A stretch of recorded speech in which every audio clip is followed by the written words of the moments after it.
Buenas, hoy les hablaré sobre las memorias de Francisco Morazán, extraídas del libro Honduras Literaria, colección de escritos en prosa y verso, precedidos de apuntes biográficos por Rómulo Ernesto Durón,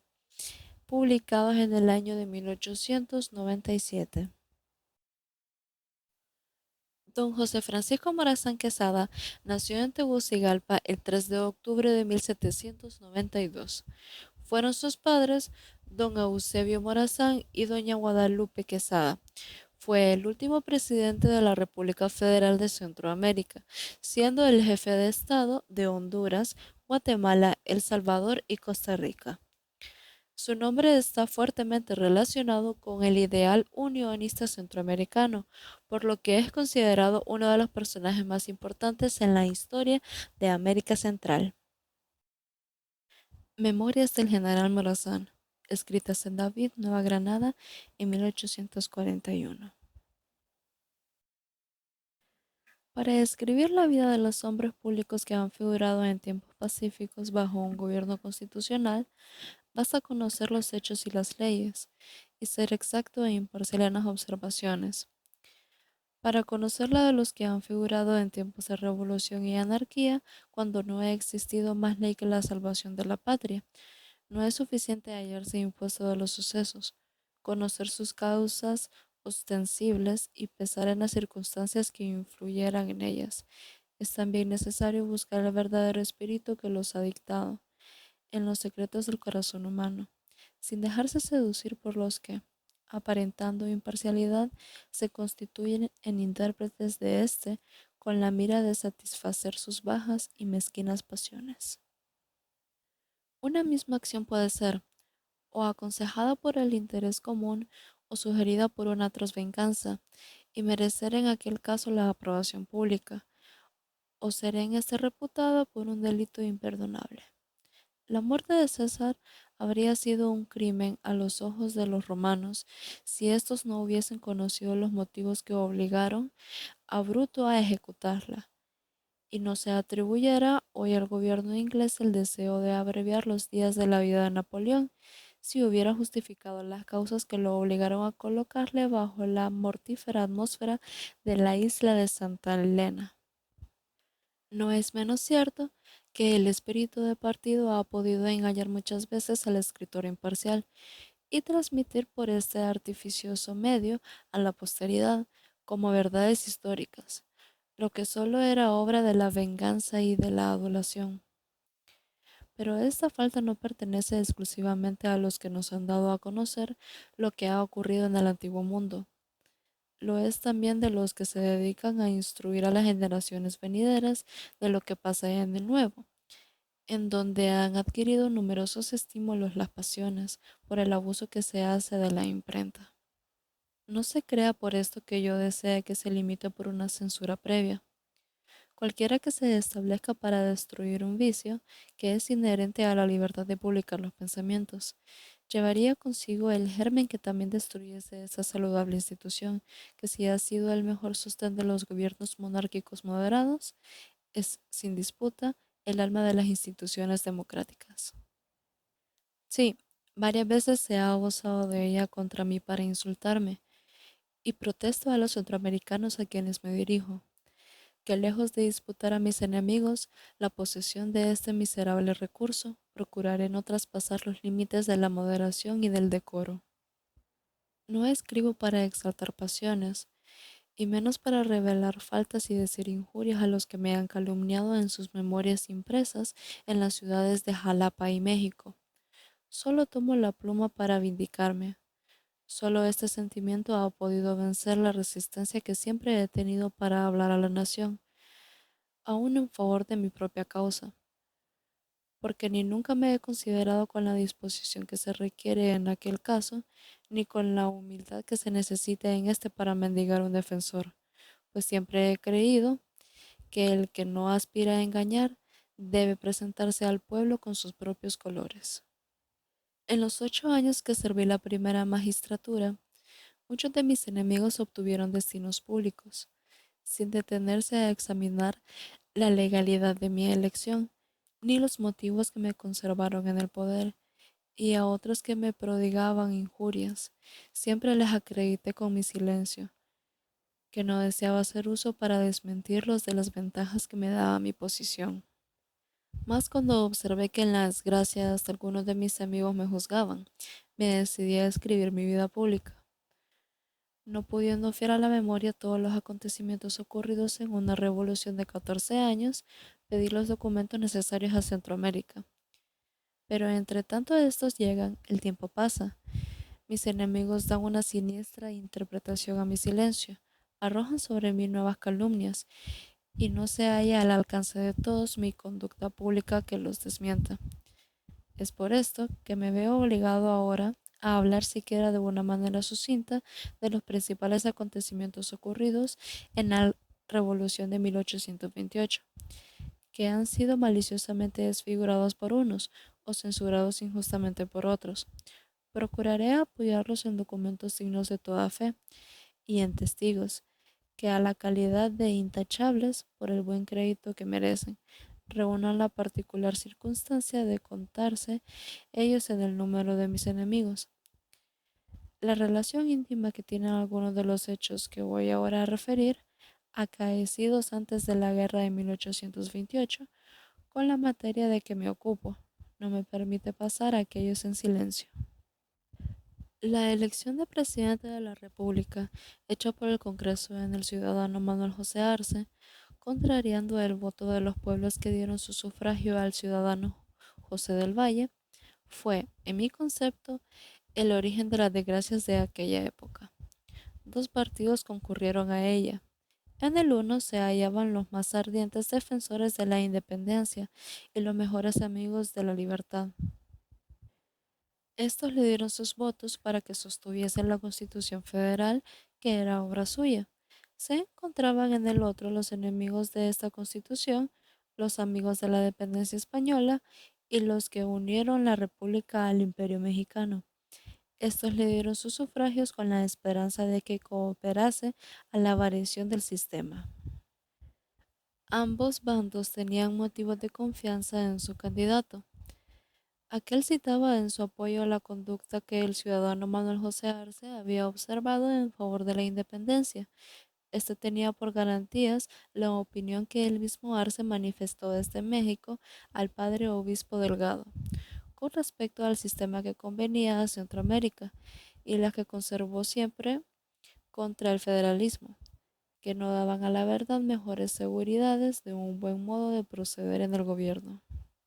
Puede, sin descrédito,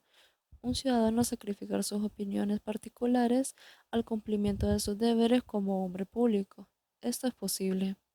pero no puede voluntariamente colocarse, sin mancillar su reputación, en la difícil alternativa de faltar a sus juramentos o causar las desgracias de su patria, y esto hizo Arce. Él admitió la primera magistratura de un gobierno contrario a sus opiniones y prestó el solemne juramento de ejecutar y hacer cumplir una constitución que, según lo repite tantas veces en su memoria de 1830 impresa en México, sistema la anarquía y autoriza el orden. Si esta conducta no puede conciliarse con la que debiera observar el patriota y el alto funcionario, ella sin embargo descubre los verdaderos motivos que le obligaron a apoyar sus repetidas infracciones de la Constitución en un partido que, al deseo de variarla, añadían algunos de sus principales directores, la halagüeña esperanza de encontrar en Arce el héroe que le hiciera olvidar la sensible pérdida del emperador Iturbide. No podría, ciertamente, reconocerse en este modo de proceder al hombre agradecido por la alta distinción con que lo honraran los pueblos, llamándolo a regir sus destinos, si el deseo de ser, a los ojos de estos mismos pueblos, el bienhechor del primer lustro de la libertad, o por lo menos el primer patriota de la época, no vinieran en su auxilio a disculparlo. Funesta presunción que tantos males ha causado a la República. Si el ciudadano Manuel José Arce se hubiera negado a admitir la presidencia, se habría excusado del doble compromiso que sus opiniones con respecto a la Constitución le habían sin duda hecho prever. ¿No hubieran entonces tenido lugar sus temores de anarquizar la República si cumplía con las leyes que autorizaban? En su concepto, el desorden ni sus juramentos habrían sido violados con la infracción de aquellas, agravando con este hecho los mismos males que pensaba evitar. Tan noble conducta hubiera librado a Centroamérica de mil desgracias, y al presidente de ella de un tardío y estéril arrepentimiento, que le fue arrancado por un acto de la más negra ingratitud, que lo despojara del ejército de la magistratura, y vino en socorro del pueblo cuando se hallaba ya dividido y destrozado por la guerra civil y la anarquía. Yo acababa, dice el presidente Arce, de estudiar en Washington y en los principales estados angloamericanos. El sistema federal había penetrado su origen,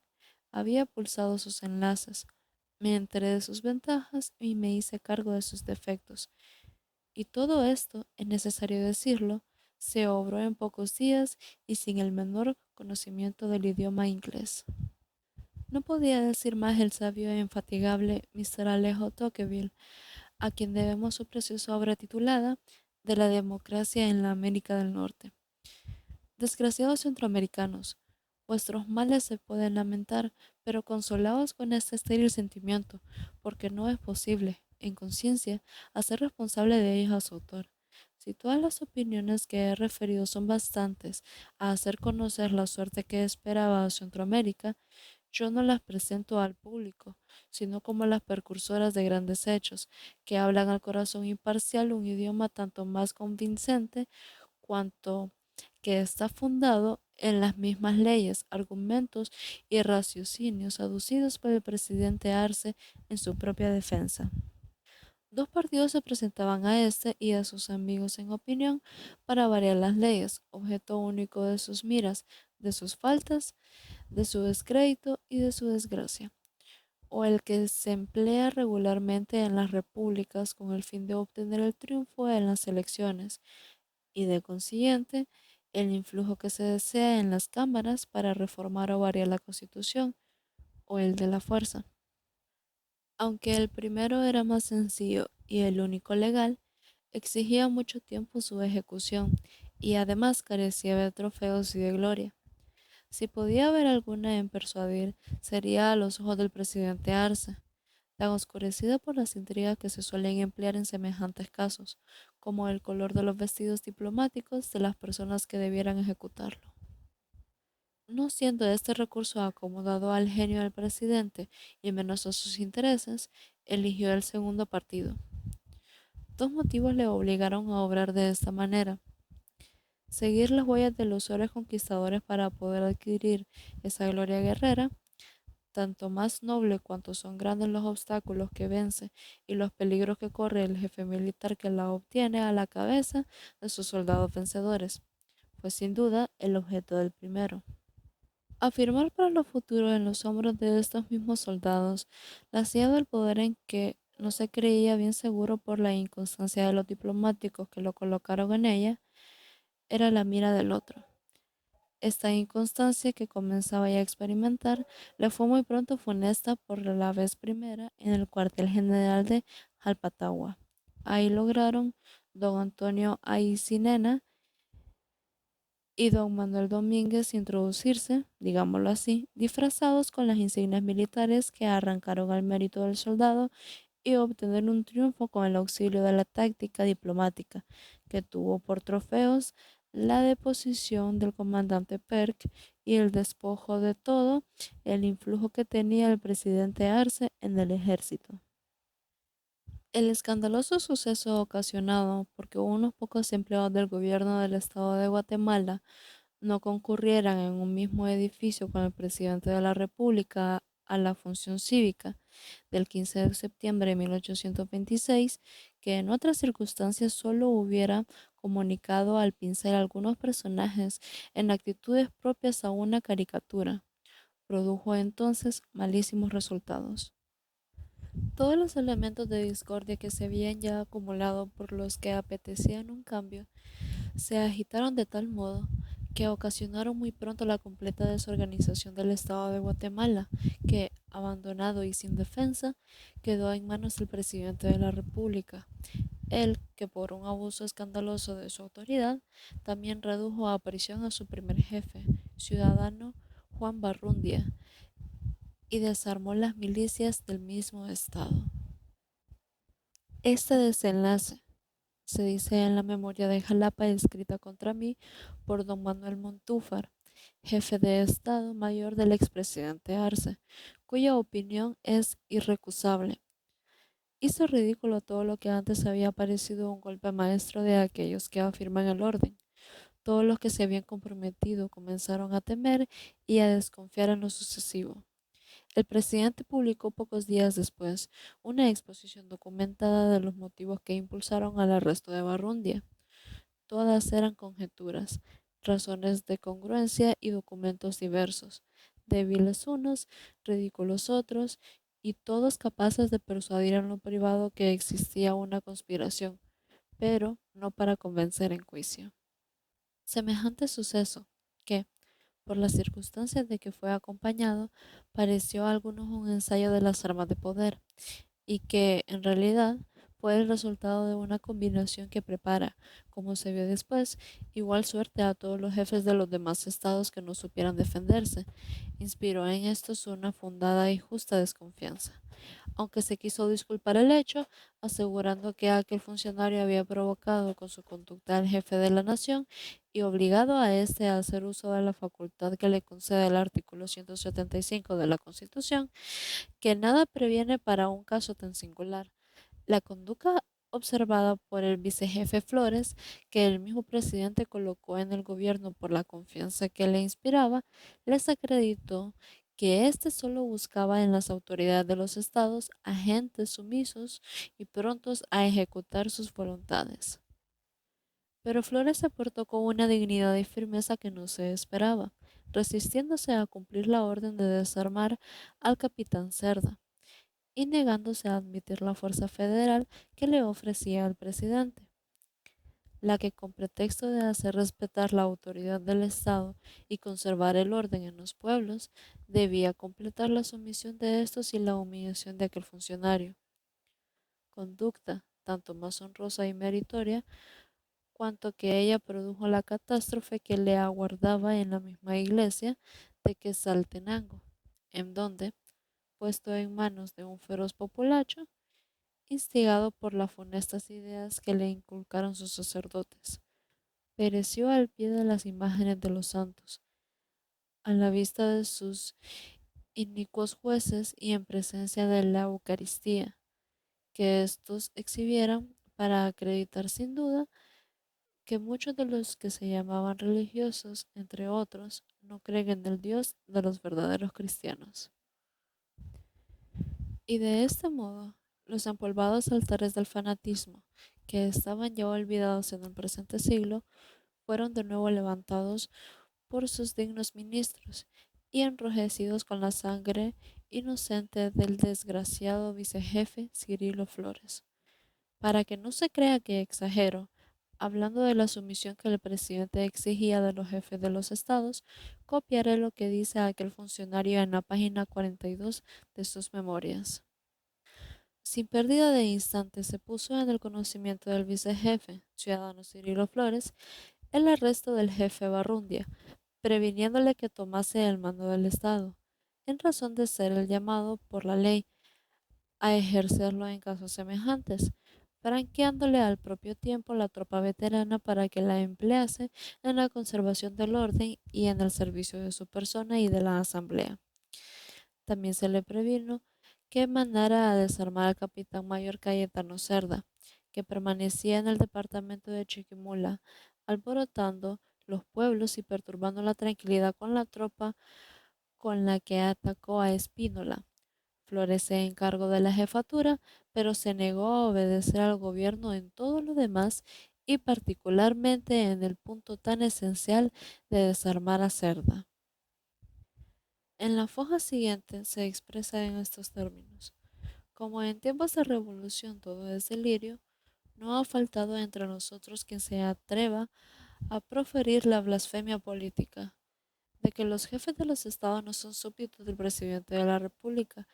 y es así que me vio una necesidad de hablar hasta de esta impertinencia. La Constitución, en el artículo 123, dispone que el presidente prevenga a los jefes de los estados lo conveniente en todo lo que concierna al servicio de la Federación. Sea cual fuese de sus acepciones la que le dé al verbo prevenir, nunca será la de mandar u ordenar al superior al súbdito que ejerza alguna cosa. El presidente, en uso de este artículo, pudo prevenir, advertir, informar o avisar a los gobiernos de los estados lo conveniente al servicio de la Federación, pero no pudo mandarles en concepto de subordinados.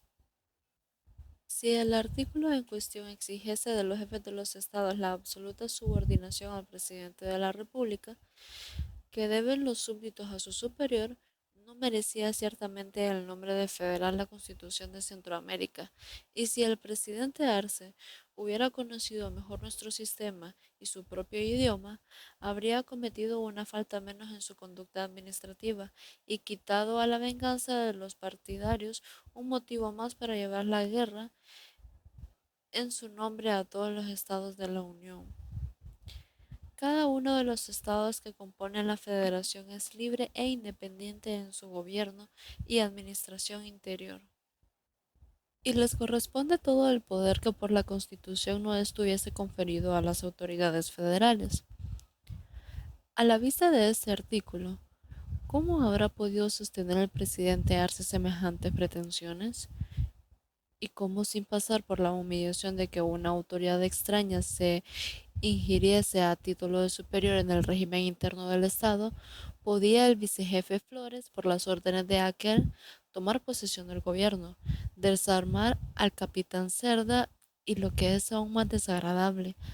admitir a su servicio fuerzas federales, porque no convenía a los intereses del jefe de la nación que usase de las del Estado, que había ya disuelto, reteniendo en su poder el armamento. Pero aún hay más. Sobre el poder que da el citado artículo 10 a los gobiernos de los estados, aparece otro mayor, que si han pasado en silencio los legisladores, no por esto han podido evitar que exista, y menos que se ejerciese de una manera positiva por los estados en el momento mismo en que se buscaban pretextos para humillarlos y se invocaban las leyes para reducir a sus jefes a la humilde condición de subalternos. Hablo de la parte de supremacía que corresponde a los estados, supremacía más eficaz que la de la federación, puesto que se ejerce, como se vio entonces, al arrimo inmediato del pueblo, en lugar que la otra solo tiene por apoyo la ley y el convencimiento de unos pocos ciudadanos a quienes su ilustración los eleva sobre las localidades, y sus honrosos precedentes lo llaman a servir los primeros destinos de la federación. Si esta es una falta que causa algunas veces males, y principalmente en los gobiernos nuevos, ella nace de un vicio inherente al sistema federal que divide en fracciones al pueblo, y por lo mismo exige, para evitar sus malas consecuencias, el mayor tino y prudencia de parte del primer funcionario. Si este convencimiento pudo hacer más moderado y circunspecto al presidente Arce, el conocimiento que adquirió del sistema federal en la República de Norteamérica le debió descubrir la complicación de su teoría y las dificultades en su aplicación, dificultades que debiera considerar mayores en Centroamérica, puesto que no podía aguardar que se encontrasen en el pueblo, ni el conocimiento regular de aquel sistema, ni el hábito de gobernarse por sí mismo. Debió tener presente que, como jefe de la República, era el primer responsable de la paz. Se había hecho cargo de los defectos del sistema federal, había estudiado el de la república que gobernaba, conocía a los hombres que estaban a la cabeza de los negocios y no ignoraba los hábitos de educación del pueblo. Tenía pues muchos títulos para guardar de la capacidad y experiencia de su presidente, lo que no podía esperar de la ilustración y buenos deseos que animaban a sus mejores ciudadanos. Todas las miradas estaban por esto pendientes de la conducta que observaría el Supremo Magistrado. De él aguardaban todos el bien de la República. Nadie le podía disputar el alto honor de haberlo conseguido, ni menos puede hoy dividir con otro la responsabilidad de estos males que ocasionó con una guerra que pudo y debió evitar.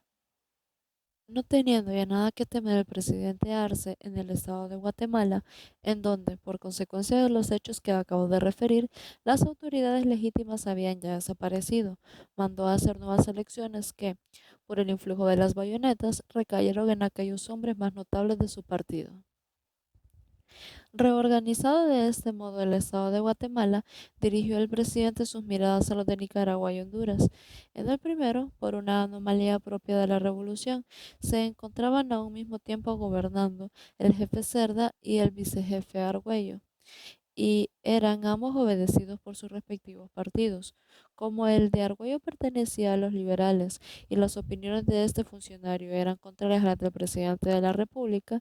la política demandaba la protección decidida que éste le prestó a Cerda, remitiéndole una cantidad considerable de fusiles que condujo el ciudadano Policarpo Bonilla.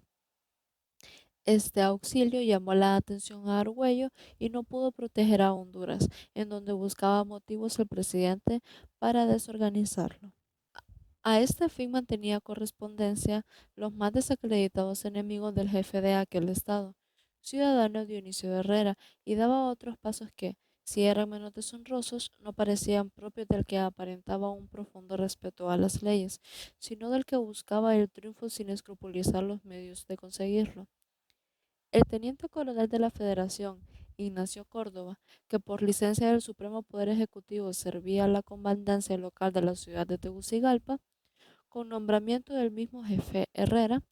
cuando fue separado por este, se negó abiertamente a obedecer, alegando que había obtenido igual nombramiento del jefe de la nación. La ciudad de Tegucigalpa se halla situada en la cordillera a más de 2000 metros de altura sobre el nivel del mar y distante de este 40 leguas por la parte más inmediata. No es, pues, ni una frontera ni un puerto para que el presidente se creyese facultado para nombrar ahí un comandante, a no ser que haya pensado hacer después navegable el río de aquella ciudad en las 200 leguas que corre antes de desaguar en el Pacífico. Este escandaloso avance de la autoridad, ejecutado con la mira de sostener el partido que hacía la revolución a Herrera en Honduras, produjo la acusación que éste dirigió al Congreso contra el presidente Arce, acompañado de todos los documentos que esclarecían el hecho. Despechados los enemigos del jefe Herrera con el mal resultado, que tuvieran los medios que habían empleado hasta entonces para trastornar el orden, se decidieron a quitarle la vida. A medianoche los asesinos dirigieron sus tiros por dos balcones de la casa que habitaba, a otras tantas camas colocadas al frente. Los malvados ignoraban cuál de ellas pertenecía al jefe Herrera, pero sabían muy bien que una era ocupada por su esposa. Sin embargo, antes quisieron triplicar las víctimas, agravando su crimen con la muerte de la madre inocente y del hijo tierno, que aquella tenía en sus brazos en el fatal momento, que permitírseles escapase la que era objeto de la venganza de aquellos que habían estimulado su sórdido y mezquino interés. Pero por una feliz casualidad, las balas se introdujeron en el colchón de la cama en que se hallaba la señora de Herrera, y otras rompieron una columna de catre en que dormía éste, sin haberles causado daño alguno. Los asesinos presentaron en su precipitada fuga las señales positivas de su crimen. En aquella misma noche, sin ser perseguidos, desaparecieron de la ciudad de Comayagua el escribano Ciriaco Velázquez y Rosa Medina, quien después acreditó en la destrucción de las mejores casas de Comayagua, mandada a ejecutar por el coronel Mía, cuando sitiaba aquella ciudad, que era tan buen incendiario como torpe asesino. A los pocos días de haberse intentado este crimen, se introdujo en el estado de Honduras el Batallón Federal número 2, al mando del coronel Mía, con el pretexto de custodiar los tabacos que existían almacenados en la Vía de los Llanos, perteneciente al mismo estado y distante 70 leguas de la capital de Comayagua, que era entonces la residencia del jefe Herrera. que tenía mil motivos para temer un atentado del presidente de la República y que no veía el riesgo que corrían los tabacos existentes en el departamento de Gracias, se persuadió que él era el único objeto de aquella fuerza. Tomó, en consecuencia, algunas precauciones y reunió varias compañías de milicias para observar la fuerza federal destinada a cuidar los tabacos, que por diversos avisos se sabía haber órdenes del presidente de la República para marchar sobre Comayagua, se mandaron 40 hombres a las órdenes del oficial Casimiro Alvarado, que llegó hasta el pueblo de Intibucá, distante 30 leguas de la vía de los Llanos. Ahí supo Alvarado que el coronel Mía se había puesto en marcha con todas las fuerzas. Para conocer la dirección que traía, hizo marchar al oficial ciudadano Francisco Ferrera con 10 hombres. El pueblo de Yamaranguila, distante 2 leguas de Intibucá, se encontró Ferrera con la división federal y, para memoria de un hecho heroico, se batió con solo sus 10 soldados, logrando tener por algún tiempo la marcha de toda la división de Mía. Obligado luego a retirarse, como era regular, dio parte a Alvarado de lo que había ocurrido, el que al instante contramarchó con sus 40 hombres y fue a ponerlo todo en conocimiento del gobierno, en cumplimiento de su comisión.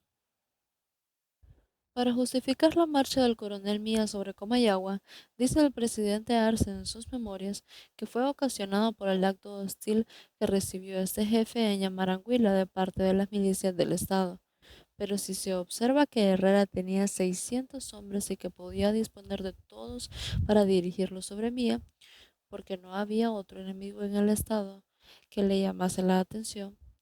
que los 40 hombres que mandó en observación a Intibucá eran pocos para atacar las fuerzas de aquel jefe, pero bastantes para llegar al objeto a que se le había destinado, que los tabacos, única mira que había traído a Mía con su batallón a Honduras, se hallaban en los llanos, distantes 60 leguas de Comayagua, 28 del pueblo de Yamaranguila, donde le encontró la descubierta de 10 hombres del oficial Ferrera y 30 del pueblo de Intibucá, en donde se hallaba igual número de soldados en observación, a que pertenecían los de Ferrera. Se vendrá en conocimiento de que no hubo ninguna clase de provocación de parte del gobierno del Estado que, en uso de las facultades que le daban las leyes, también pudo dirigir las milicias a cualquiera de los pueblos del mismo Estado. Si todos estos hechos comprueban que el presidente Arce fue el primer agresor en la guerra de Honduras, sin ninguna provocación por parte de sus autoridades, la nota reservada que dirigió al coronel Mía, fechada el 7 de marzo en el cuartel general de Apopa y firmada por su jefe de Estado Mayor, el coronel ciudadano Manuel Montúfar, en que le previene sustancialmente que ponga término a los males que causa el jefe Herrera en Honduras, haciendo uso de las armas y que proteja a los que éste persiga. Pone en un punto de vista más claro aquel hecho, descubre los únicos culpables de la guerra y justifica la resistencia que los hondureños hicimos con las armas.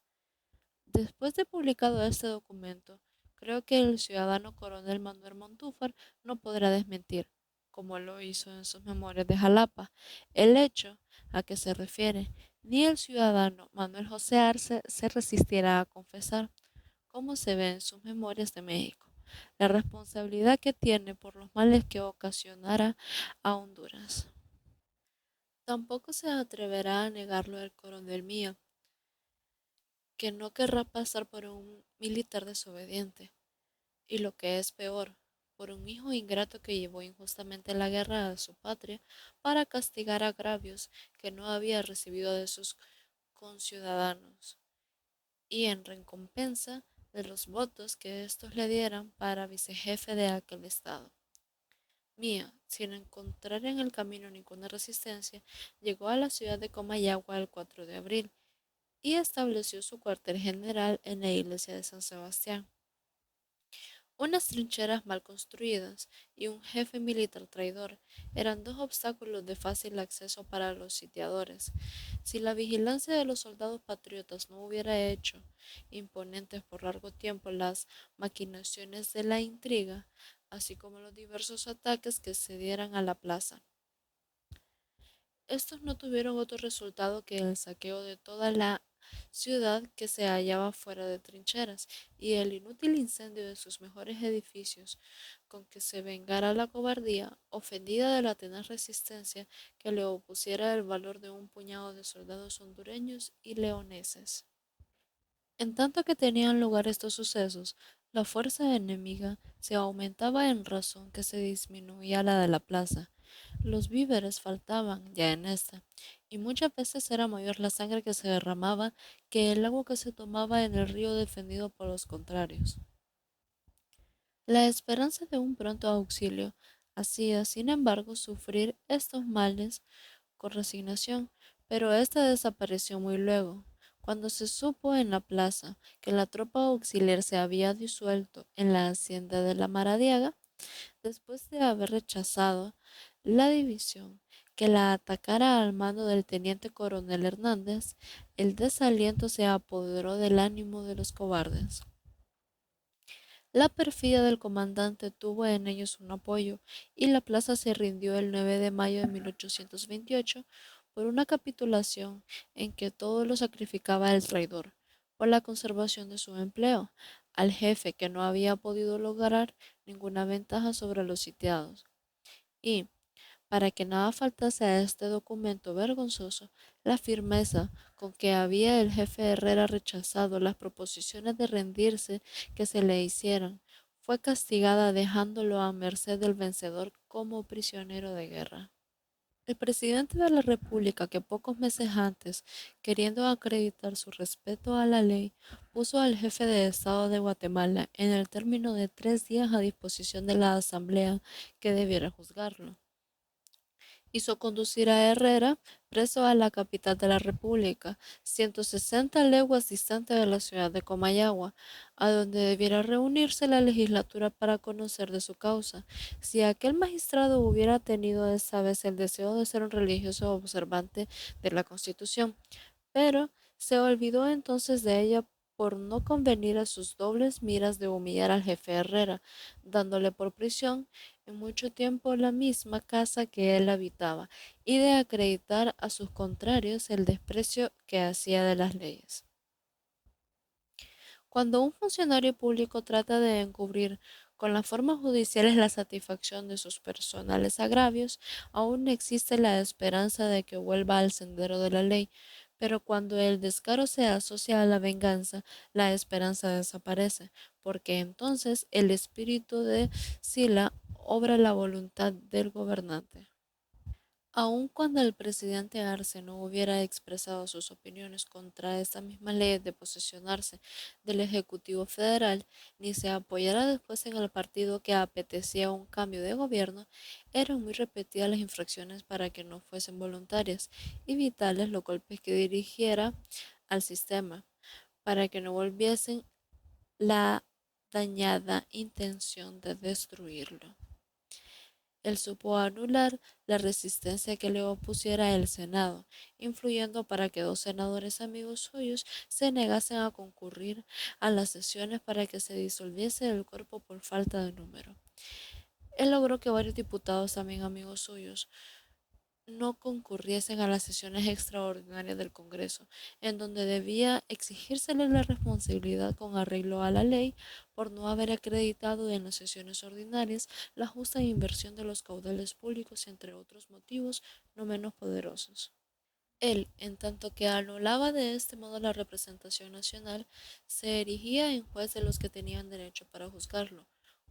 usaba de facultades que ni esta misma representación nacional había obtenido del pueblo y convocaba a su manera la reunión de un Congreso extraordinario. Él, arrogándose de las atribuciones del Congreso, interpretaba la ley según sus miras y reducía a prisión al jefe de Guatemala en concepto de ser súbdito suyo. En este propio concepto ordenaba al vicejefe que sucediese a aquel en el gobierno, que desarmara las milicias del mismo estado y que tomase a su servicio las fuerzas federales.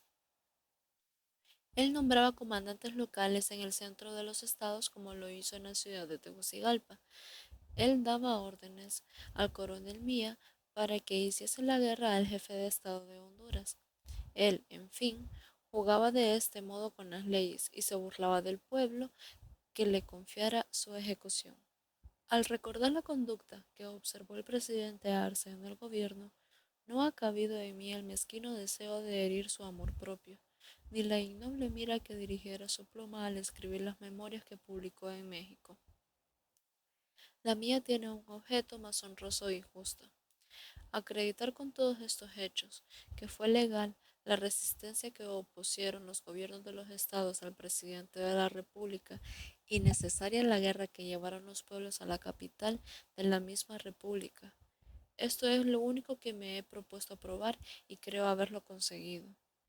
Ahora trataré únicamente de mis hechos como funcionario público, pero como no pretendo escribir mi apología, solo citaré en mi defensa, como lo he ofrecido al principio, aquellos de que se haya hablado con injusticia o que convengan a mi propia justificación. Como uno de los jefes de la fuerza que se disolvió en la Maradiaga, marché en busca del auxilio que mandaba el vicejefe de Estado de El Salvador. Pero este auxilio que llegó a Tegucigalpa después de haberse rendido a la plaza de Comayagua era tan pequeño que tuvo que retirarse hacia el estado de Nicaragua. Los coroneles Díaz, Márquez, Gutiérrez y yo buscamos en él nuestra seguridad y acompañamos al jefe que lo mandaba. Un incidente desagradable que podía comprometer nuestro honor nos obligó a separarnos de él en la vía de Choluteca y a pedir garantías al coronel Mía para permanecer en Honduras. Nuestros deseos fueron satisfechos por este jefe, mandándonos el pasaporte con el mismo correo que condujo a la solicitud. Al instante marché con dirección al pueblo de Ojojona para disfrutar en unión de mi familia de la gracia que se me concediera. Por un presentimiento que jamás cupo en la confianza que me inspiraba la palabra de Mía, dichos jefes no corrieron la suerte que se nos guardaba en aquel pueblo, y yo, víctima de mi credulidad, conocí, aunque tarde, lo poco que debe confiarse en los que defienden una mala causa. 10 horas después de haber llegado al pueblo que había señalado para mi residencia, fui reducido a prisión por el teniente Salvador Landaverry, que en orden del mayor Anguiano, comandante local de Tegucigalpa y conducido a aquella localidad, a pesar de haber presentado a este jefe mi pasaporte, me hizo poner en la cárcel pública. La seguridad de que en semejante atentado no tuviera parte el coronel Mía me hizo dirigirle una exposición en que le expresaba con bastante energía los males que me ocasionaban sus ofrecimientos. La contestación de este jefe me dio a conocer el lazo que había tendido a mi confianza y solo procuré entonces los medios de evadirme de la cárcel. Después de haber sufrido 23 días una estrecha y penosa prisión, pude burlar la vigilancia de mis carceleros y retirarme a la ciudad de San Miguel. De ahí pasé a la de León en busca de auxilio para volver sobre Honduras. En mi tránsito por el puerto de la Unión hablé por la primera vez con el ciudadano Mariano Vidaurre, que como comisionado del gobierno del estado de El Salvador pasaba al de Nicaragua con el objeto de procurar un avenimiento entre el jefe y vicejefe de aquel estado, que mutuamente se hacían la guerra. Vidaurre se interesó mucho para que se me auxiliase por este último. Entretanto, el coronel Ordóñez, que llegó preso a León, pudo formar una revolución contra el vicejefe Argüello, que tuvo por resultado la deposición de este funcionario y el auxilio que se me dio de los militares que le eran más adictos. 135 jefes y oficiales componían mi pequeña fuerza. Su fidelidad al gobierno a que habían pertenecido me inspiraba la mayor seguridad y la fundada esperanza de reunir los descontentos hondureños que produjeron las persecuciones de Milla y sus agentes, ponían de nuestra parte todas las probabilidades del triunfo.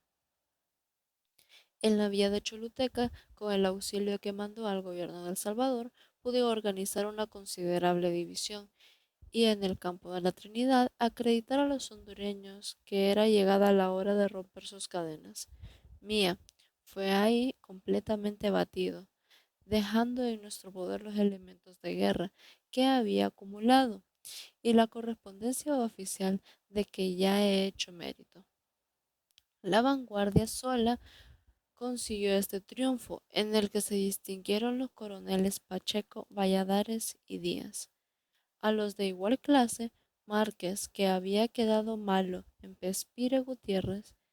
que en Unión de Osejo y al capitán Ferrera conducían la retaguardia. No les fue posible encontrarse en la acción. Libres ya los pueblos de Honduras de sus enemigos, me dediqué a la reorganización del Estado. El Consejo se reunió en la ciudad de Comayagua y me encargó del Ejecutivo con arreglo a la ley en concepto de consejero, por la falta de jefe y vicejefe de Estado.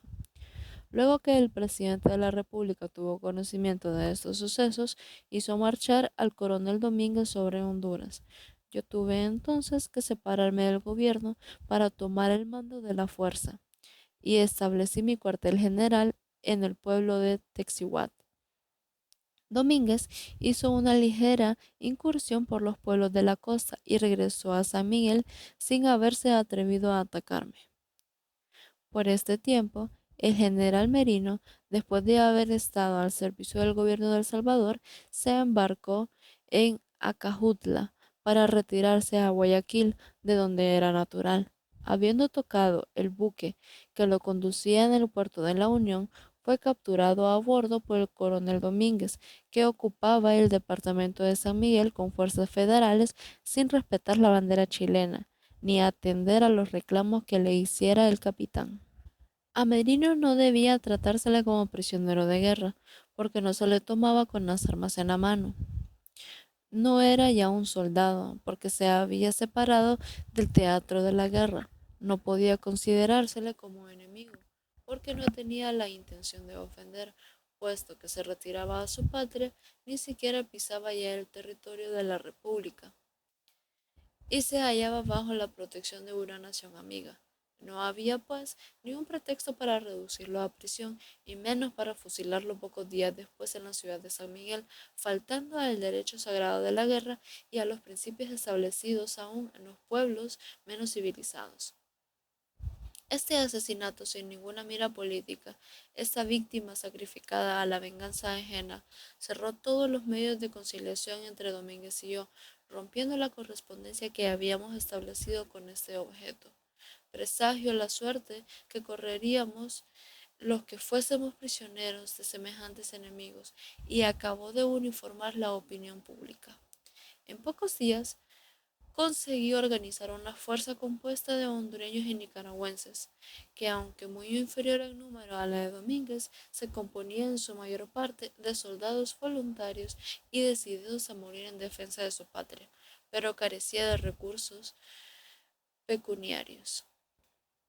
El que conozca que las rentas del Estado de Honduras nunca han bastado a cubrir su lista civil y que haya sido, entonces, testigo de las grandes sumas que exigiera Milla a los pueblos para sostener tanto tiempo su división, se persuadirá fácilmente de las escaseces que sufría la que estaba a mis órdenes. Marchaba sin ninguna caja militar y el prest que se daba a la tropa era necesario exigirlo en los pueblos del tránsito. Las dificultades que naturalmente se presentaban para esto producían mil privaciones en el soldado, que se agravaban con lo malo del clima y el rigor del otoño, abundante en lluvias aquel año. Su número se disminuía, de consiguiente, en términos que apenas llegaron a las inmediaciones de San Miguel las 2/3 de los soldados reunidos en Choluteca,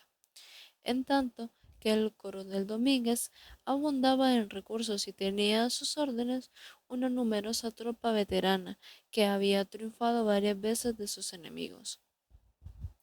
La esperanza del auxilio que me había ofrecido el gobierno del estado de El Salvador para engrosar mi pequeña división me obligó a colocarla en el pueblo de Lolotique, fuerte por su localidad y por su posición aparente para proteger la llegada de los salvadoreños. El coronel Domínguez, con todas sus fuerzas, vino a situarse a distancia de una legua en el pueblo de Chinameca. Hizo varias tentativas para forzar las guardias avanzadas colocadas en los desfiladeros que conducían a la altura que yo había ocupado, y aunque siempre fue rechazado con pérdidas, logró sin embargo ver desplegarse la fuerza y se enteró de su número. La confianza que le inspiró este conocimiento la acreditaron sus hechos posteriores. Domínguez pudo muy bien contar nuestros soldados, pero pronto conoció por una costosa experiencia que no es dado calcular a un jefe mercenario el valor de hombres que defienden su patria y sus hogares. 11 días se pasaron sin ocurrir nada notable entre las dos fuerzas. Al 12º recibió una comunicación del teniente coronel Ramírez, jefe de la tropa auxiliar tanto tiempo esperada. Me aseguraba que el siguiente día pasaría con alguna dificultad el EMPA por falta de barcas. La facilidad con que el enemigo podía descubrir la aproximación de aquel jefe y descubrir su pequeña fuerza me decidió a protegerlo. A las 12 de la noche emprendí mi marcha con este objeto, pero la lluvia no me permitió doblar la jornada y me vi obligado a aguardar en la hacienda del Gualcho que mejorase el tiempo. Entretanto, Domínguez, que había sabido mi movimiento y marchaba por mi izquierda, detenido también por la lluvia, fue igualmente obligado a situarse a una legua distante de aquella hacienda, sin que se hubiera podido descubrir su movimiento hasta entonces. A las 3 de la mañana que el agua cesó, hice colocar dos compañías de cazadores en la altura que domina la hacienda, hacia la izquierda, en razón de ser el único lugar por donde podía presentarse el enemigo. A las 5 supe la posición que éste ocupaba y pocos minutos después el jefe de una partida de observación aseguró que se hallaba a tiro de cañón de las dos compañías de cazadores. No podía ya retroceder en estas circunstancias, porque una retirada con tropas que no son veteranas tiene peores consecuencias que una derrota, sin la gloria de haber peleado con honor. No era ya posible continuar mi marcha, sin grave peligro, por una inmensa llanura, y a presencia misma de los contrarios, menos podía defenderme en la hacienda, colocada bajo una altura de más de 200 pies, que en forma de semicírculo domina a tiro de pistola el principal edificio, cortado por el extremo opuesto con un río inaccesible, que le sirviese de foso. Fue, pues, necesario aceptar la batalla con todas las ventajas que había alcanzado el enemigo, colocado ya en actitud de batirse a tiro de fusil de nuestros cazadores. Conociendo el tiempo que había de gastar la división en salvar la altura que se hallaba entre el campo y la hacienda, hice avanzar a los cazadores sobre el enemigo para detener su movimiento. El que, conociendo lo crítico de mi posición, marchaba contra esos a paso de ataque. Entretanto, subía la fuerza por una senda pendiente y estrecha. Se rompió el fuego a mérito tiro de fusil, que luego se hizo general. Pero 175 soldados bisoños hicieron impotentes por un cuarto de hora los repetidos ataques de todo grueso del enemigo. Este, obligado por instinto a tributar el respeto que se debe al valor, no se atrevió a hollar la línea de cadáveres a la que quedó reducido el pequeño campo que ocupaban los cazadores, para detener la marcha de la división que volaba en su auxilio. El entusiasmo que produjo entre todos los soldados el heroísmo de estos valientes hondureños excedió al número de los contrarios. Cuando la acción se hizo general por ambas partes, fue obligada a retroceder nuestra a la derecha y ocupada a la artillería ligera que la apoyaba, pero la reserva, obrando entonces por aquel lado, Restableció nuestra línea, recobró la artillería y decidió la acción, arrollando parte del centro y todo el flanco izquierdo, que arrastraron en su fuga al resto del enemigo, dispersándose después en la llanura. Entre muchos prisioneros que se hicieron, se encontraron algunos vecinos del departamento de San Miguel que vinieron en gran número a ser testigos de nuestra derrota. Tal era la seguridad que tenían en la táctica, en la disciplina y en el número de nuestros contrarios. Los salvadoreños auxiliares, que abreviaron su marcha al ruido de la acción, con el deseo de tomar parte de ella, llegaron a tiempo de perseguir a los dispersos. Cediendo a un sentimiento de justicia, he descendido a pormenores, que no a todos podrán ser agradables, pero ofrezco omitir en adelante los que pertenecen a los sucesos ocurridos hasta la conclusión de la guerra. Mi deseo ha sido el de honrar la memoria de los patriotas hondureños y nicaragüenses que pelearon aquel día, cuyo valor se ha querido poner en duda, porque no han sido tan afortunados otras veces.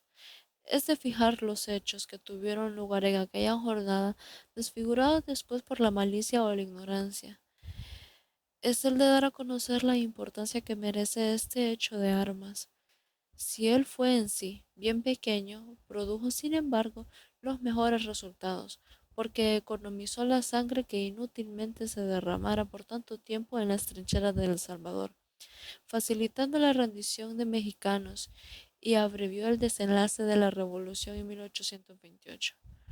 Revolución que tan abundante como después fue en acciones de guerra ganadas por nuestros soldados. Todas ellas deben considerar como una consecuencia de este triunfo. De Hualcho me dirigí a la ciudad de San Miguel en busca de recursos para pagar sus haberes atrasados a los soldados, vestirlos y darles la gratificación de un mes de sueldo que se les había ofrecido. En el camino se me presentó una comisión de los principales vecinos de aquella ciudad para suplicarme que fuese a proteger las propiedades que, a pretexto de pertenecer a los enemigos del gobierno, eran amenazadas por un puñado de malvados. Pude llegar a tiempo de evitar el saqueo de muchas casas, aunque ya estos habían tomado de la barriere algunos objetos de comercio. En uso de la facultad que me había concedido el gobierno del estado de El Salvador, mandé exigir un empréstito forzoso de 16,000 pesos. Este se distribuyó en un pequeño número de propietarios que más servicios habían prestado al enemigo. La noticia que se difundió en la ciudad de que el general Arzú había salido para atacarme del cuartel general de mexicanos produjo una fuerte resistencia en algunos prestamistas, que se negaron a pagar bajo diversos pretextos su contingente. Cuando se confirmó la noticia que el enemigo se aproximaba a Lempa, expedí una orden para que el que no quisiese prestar sus servicios como propietario se le obligara a hacerlos como soldado, presentándose en el cuartel de cazadores. Todos pagaron a esta intimación. Solo el ciudadano Juan Pérez, primer propietario del departamento, quiso tomar las armas. Pero pocas horas después de hallarse sufriendo en el cuartel todos los castigos y privaciones de un soldado recluta, entregó los 5,000 pesos que le fueron asignados y volvió a su casa. La cantidad recaudada fue distribuida a los soldados en medio de la plaza, a presencia de los jueces municipales, de los ciudadanos Gregorio Ávila,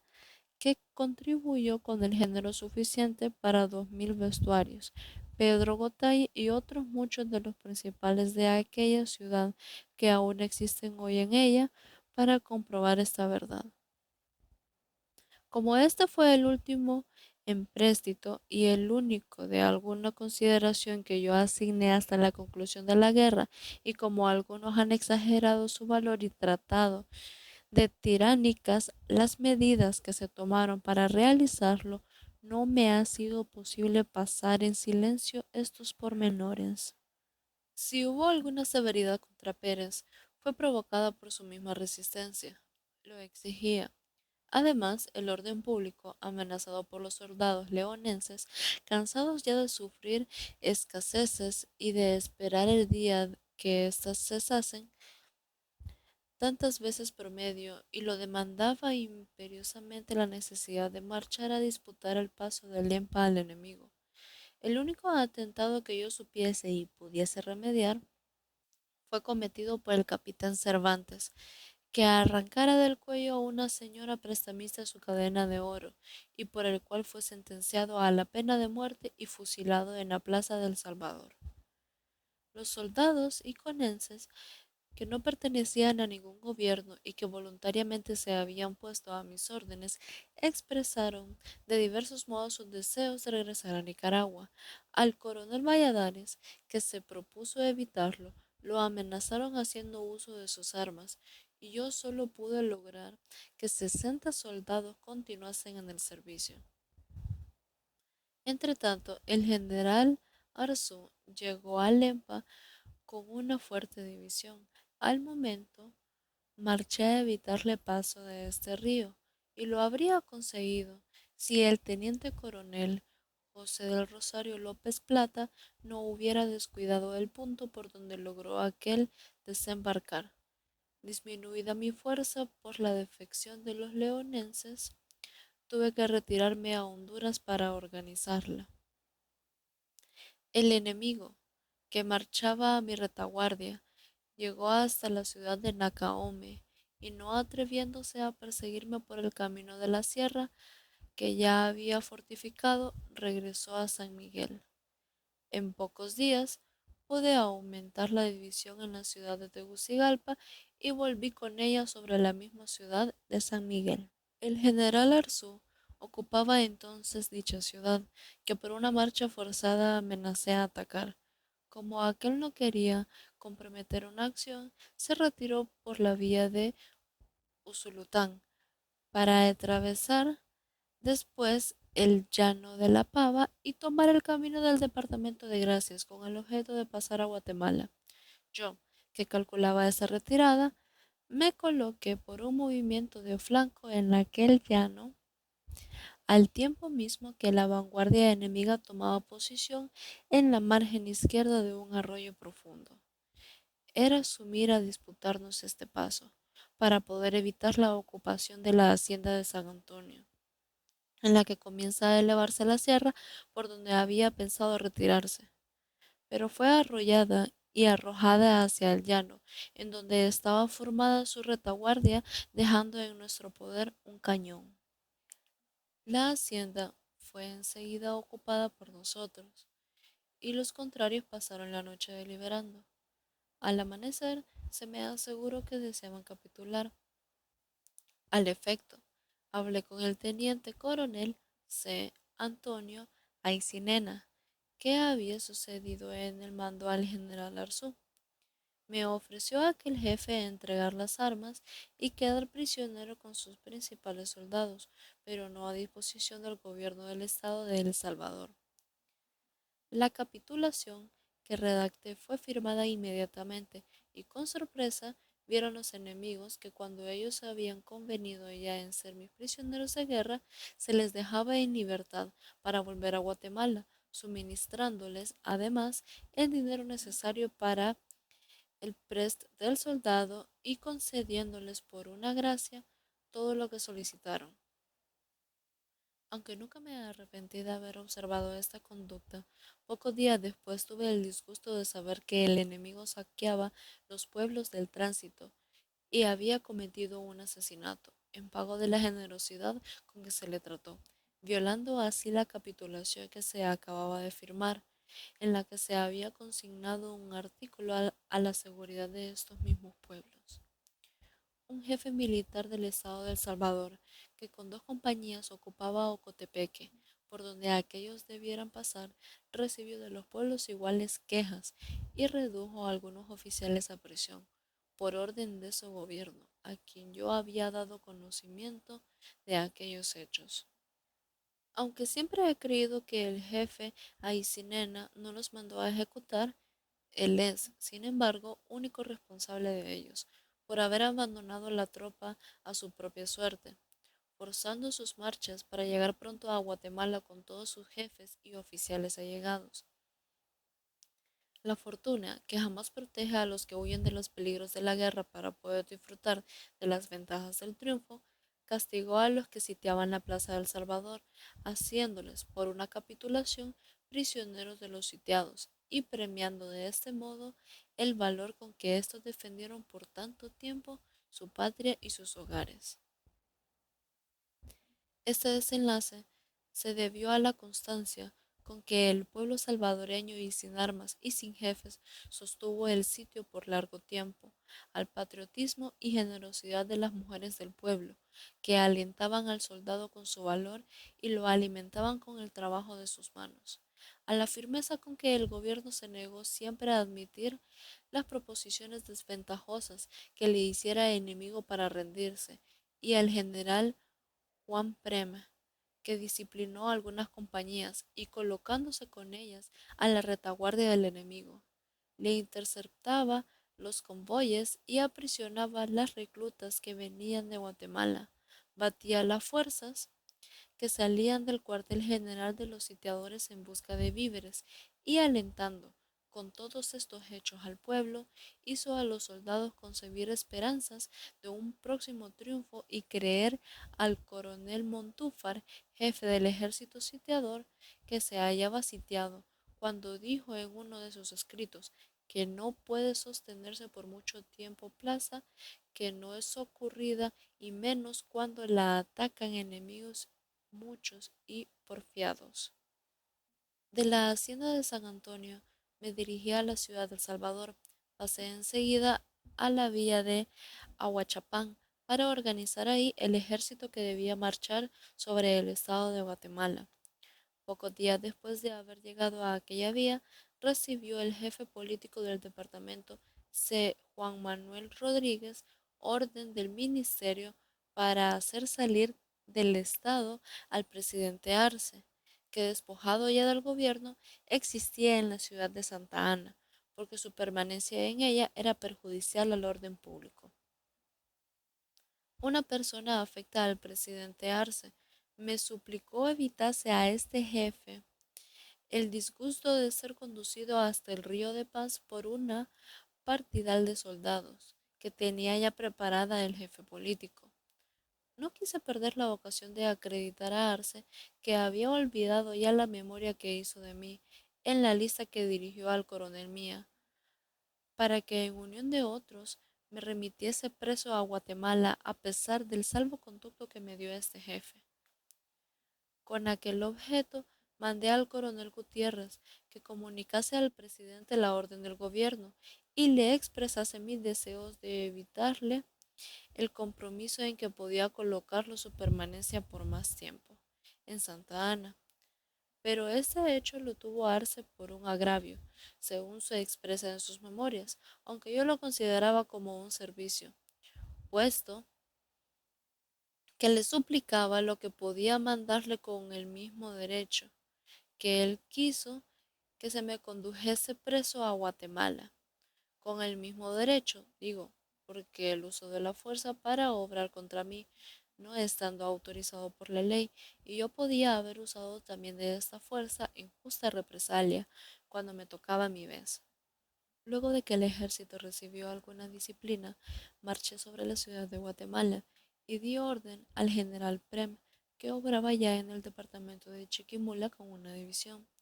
que ocupase la hacienda de Aceituno, distante una legua de aquella ciudad, el mismo día que yo debía situarme a 2 leguas de ella, en el pueblo de Pinula. Mi orden fue cumplida por el coronel Enrique Terrelón,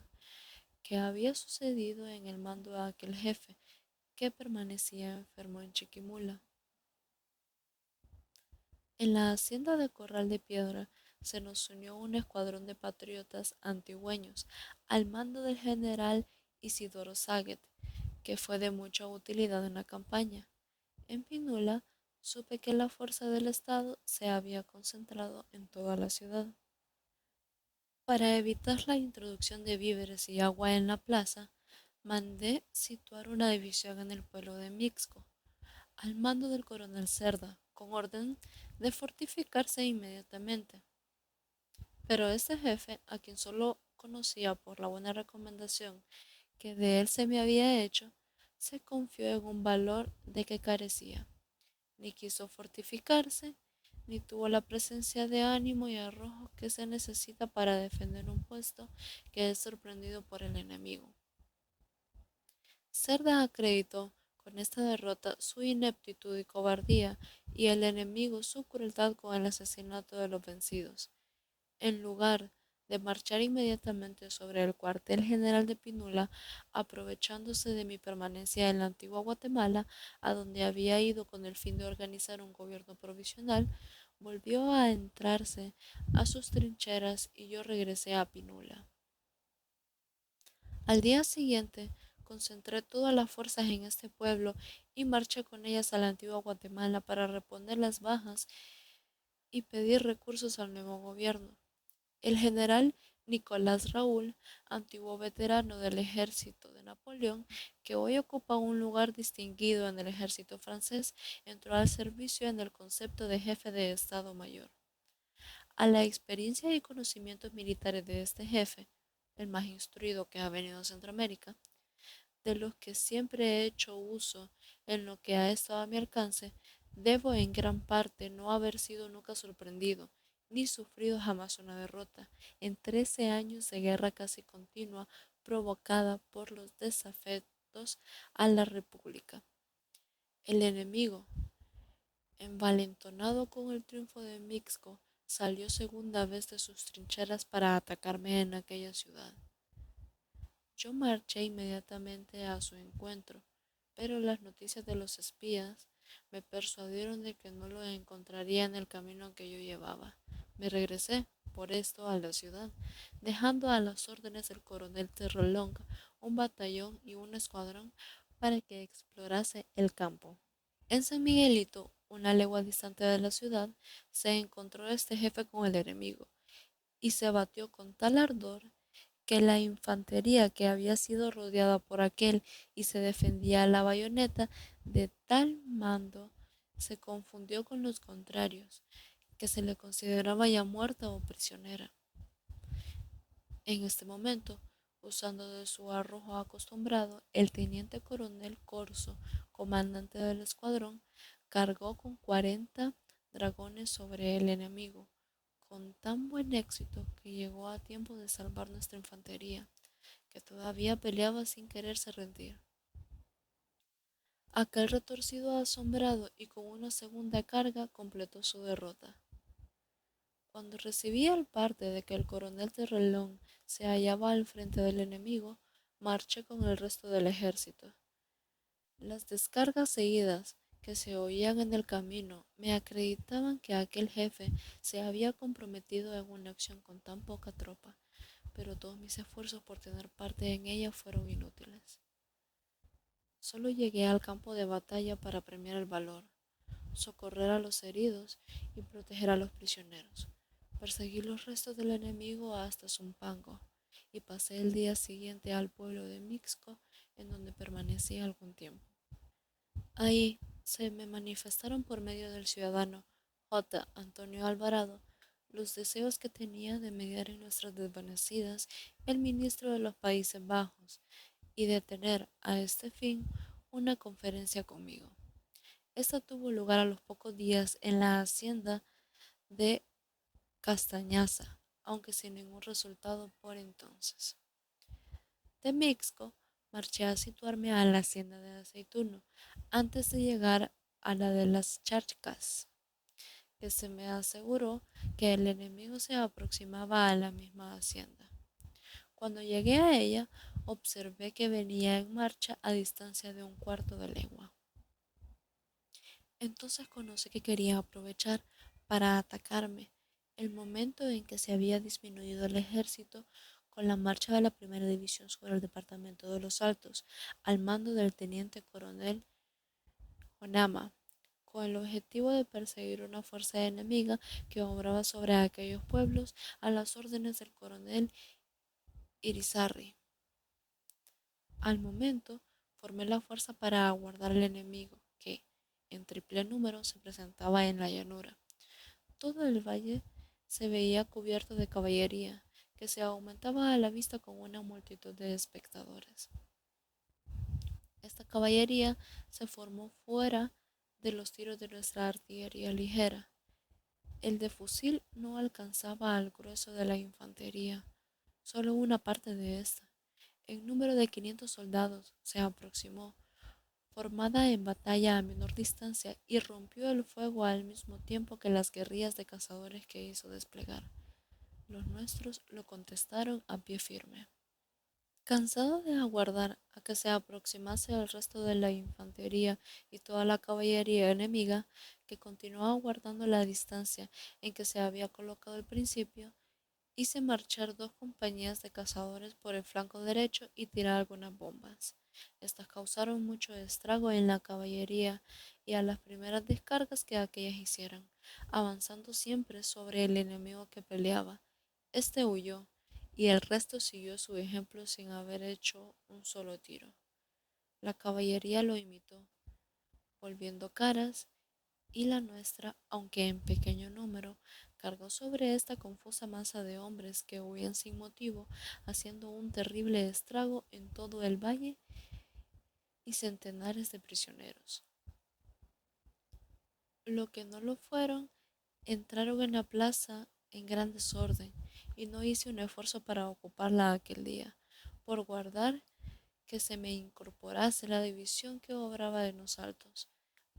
Al siguiente día marché de la hacienda de las Charcas a la de Aceituno, en donde permanecí hasta la llegada de la trompa que se hallaba en Quetzaltenango, de la que se reorganizaba en la antigua Guatemala y reclutaba en el estado del Salvador.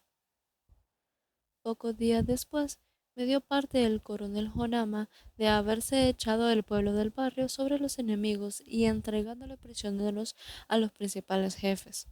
Pero a esta noticia, que no podía ser más satisfactoria, añadía otras sumamente desagradables. Me aseguraba que el teniente coronel Menéndez había sublevado contra él la división a pretexto de obrar de acuerdo con los enemigos, por el buen trato que diera en cumplimiento de mis instrucciones al coronel Irizarry y demás prisioneros, y que la viruela maligna que había comenzado a propagarse en los soldados le obligaba a regresar al cuartel general. Temiendo que muy poco cundiese esta epidemia en todo el ejército, tomé varias precauciones para evitarlo, aunque no quedé satisfecho por no haber encontrado la vacuna. Con la mediación del ministro de los Países Bajos, de que ya he hablado, se reunieron en el sitio de Ballesteros para tratar de la paz los ciudadanos Arbeu por el vicepresidente de la República y Pavón por el gobierno del estado de Guatemala, el general Espinosa por de El Salvador y yo por los de Honduras y Nicaragua. Las proposiciones que por una y otra parte se hicieron fueron desechadas y los comisionados se retiraron. Pero mis deseos de una transacción eran tan vivos como fundados los temores que tenía de que se disolviese el ejército por la epidemia de viruelas. Volví, por esto, a excitar al general Berber, ministro de los Países Bajos, para una nueva conferencia a la que concurrieron los mismos comisionados. El general Espinosa y yo les presentamos la proposición siguiente. Primero, que estableciera un gobierno provisorio en el estado de Guatemala, compuesto del mismo jefe C. Mariano Aycinena, del C. Mariano Prado y yo.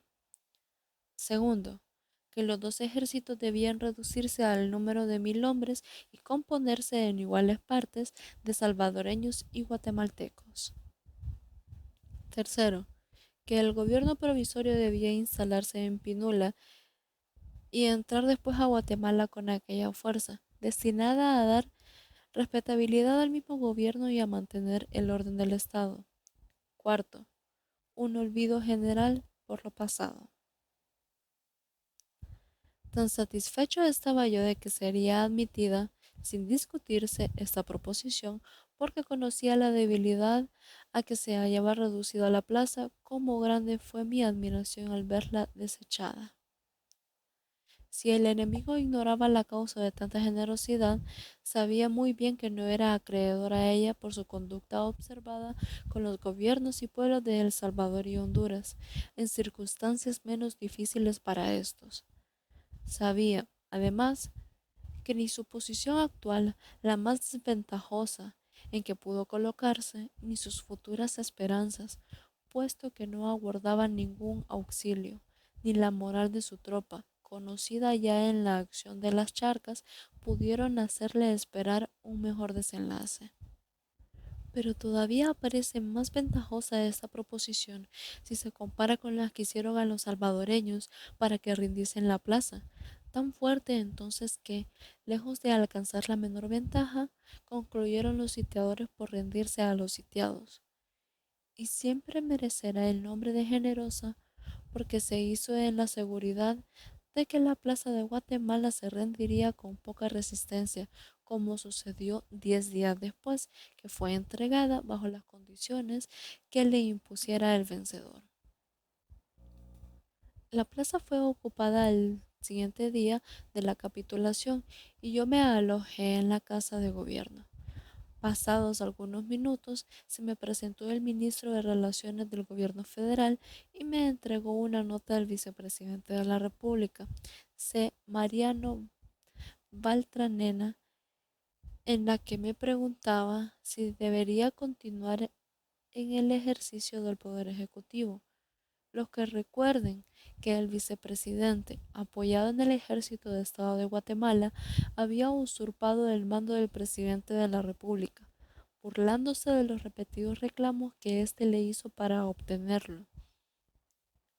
que era uno de los más poderosos motivos de la guerra que se llevó hasta la capital de la República, a nombre de la mayoría de los gobiernos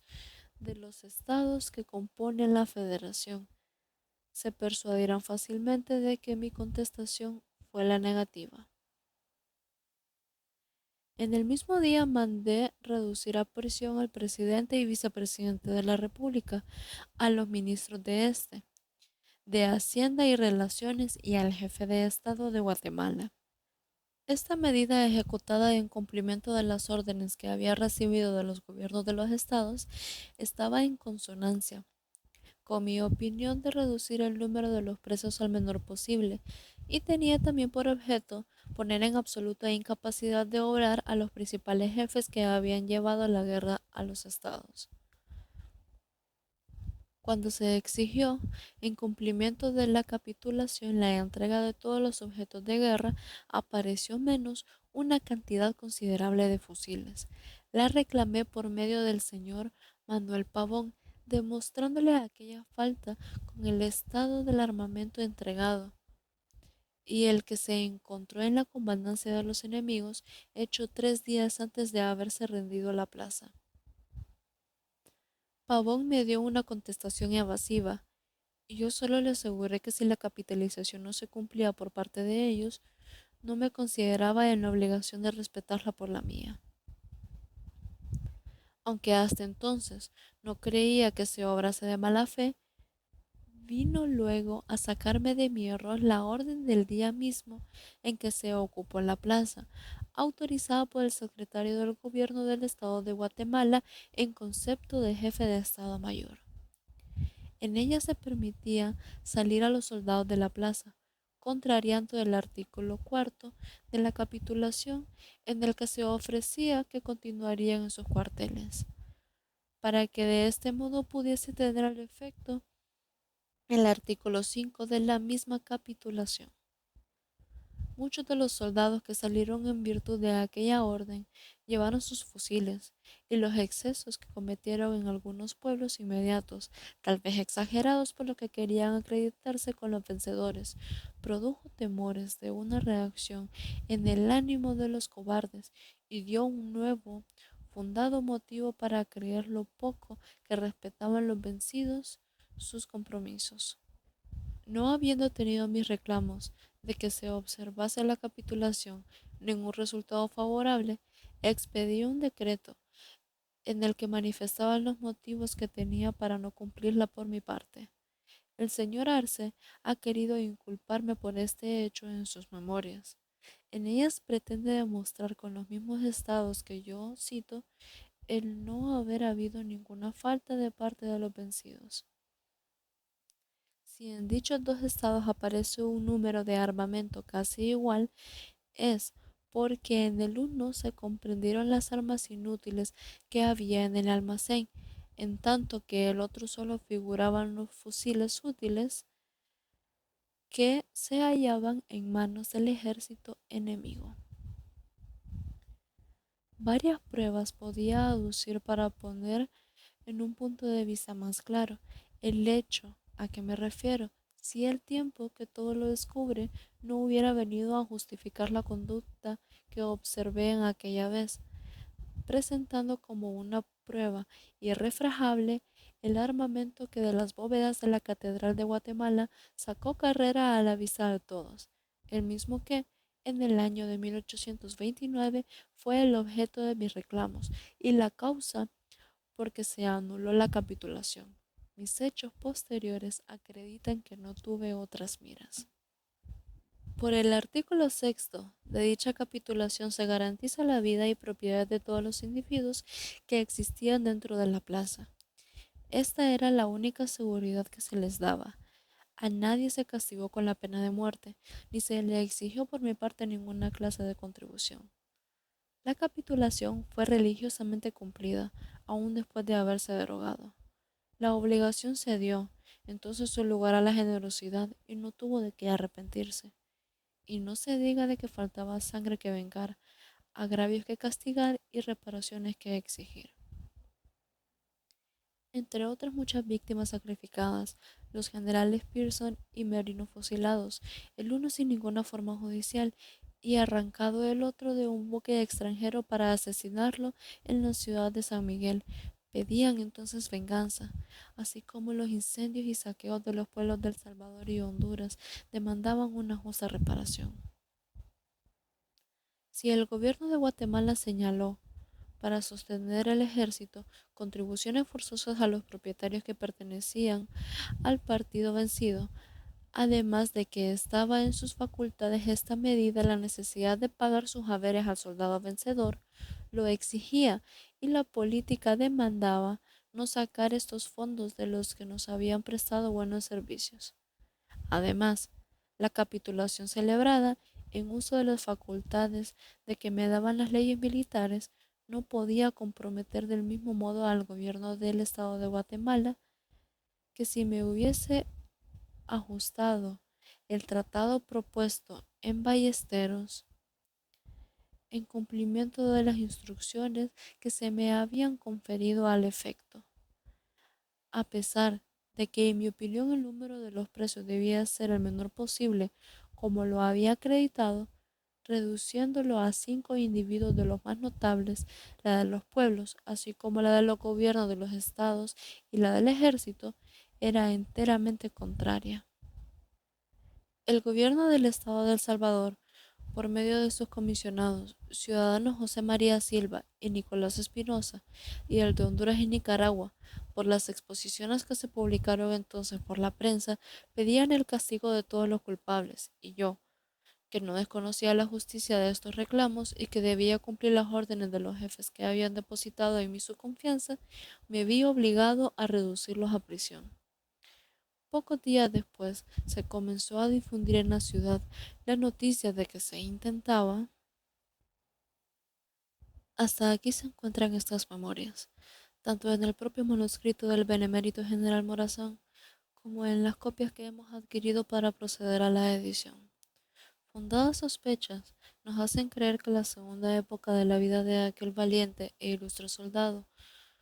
muy fecunda en acontecimientos que ocupan la mayor parte de la historia contemporánea del país, ha sido descrita por él mismo en su larga expedición a las repúblicas del sur y perdida u ocultada en la jornada con que terminó su carrera política en San José. Al menos así lo da a entender su ofrecimiento de omitir en el discurso de su obra pormenores que podían ser desagradables a algunos y que pertenecen a los sucesos ocurridos hasta la conclusión de la guerra. Mas, si es sensible que Centroamérica quede privada de la continuación de estas memorias, nadie negará que con la parte interesante que hoy ve la luz pública se puede venir en conocimiento del origen de la revolución prolongada hasta nuestros días y de una reputación literaria apenas conocida de los patriotas centroamericanos y tenazmente negada por el bando opuesto a los principios y al progreso. Ella abre el juicio de la posteridad para el caudillo de los pueblos que proclamó y sostuvo las libertades públicas, y hace esperar con impaciencia el día que la prensa publique la parte que ahora se ha hecho difícil dar a la luz, pues aunque ella fuera perdida, datos hay suficientes para suplirla con toda precisión y claridad.